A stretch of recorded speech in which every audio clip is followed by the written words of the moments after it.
اسلامی تاریخ کے عظیم سپہ سالاروں اور حکمرانوں میں ہوتا ہے۔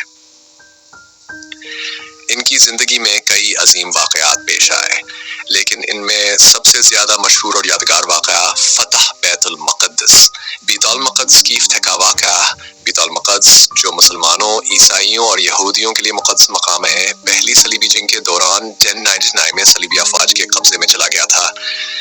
صلیبیوں نے شہر پر قبضہ کرتے وقت مثلاً مسلمانوں کا بے دریغ قتل عام کیا۔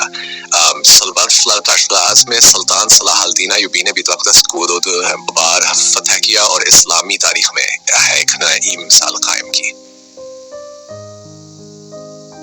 سلطان صلاح الدین ایوبی نے ایک متحدہ اسلامی ریاست کی بنیاد رکھی جس میں شام، مصر اور دیگر علاقے شامل تھے۔ ان کا مقصد مسلمانوں کو ایک خود میں جمع کر کے صلیبیوں سے بیت المقدس کو واپس لینا تھا۔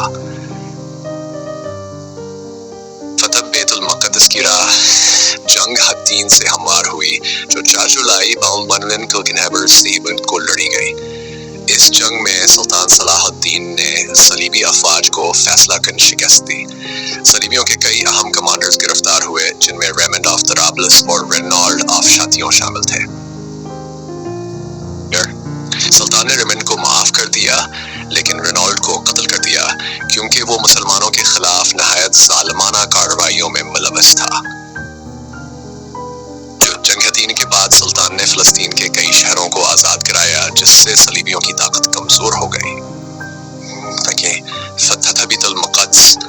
جنگ حطین کے بعد سلطان صلاح الدین نے بیت المقدس کا محاصرہ کیا۔ یہ محاصرہ 20 ستمبر سے 2 اکتوبر تک جاری رہا۔ صلیبیوں نے سخت مزاحمت کی لیکن بالآخر انہیں شکست تسلیم کرنے پڑی۔ جب صلیبیوں نے شکست کے بعد ہتھیار ڈال دیے تو انہوں نے سوچا کہ سلطانان کے ساتھ وہ سلوک کریں گے جو انہوں نے میں مسلمانوں کے ساتھ کیا تھا، یعنی قتل عام۔ لیکن سلطان صلاح الدین نے عظیم الشان رحمت لی کا مظاہرہ کیا۔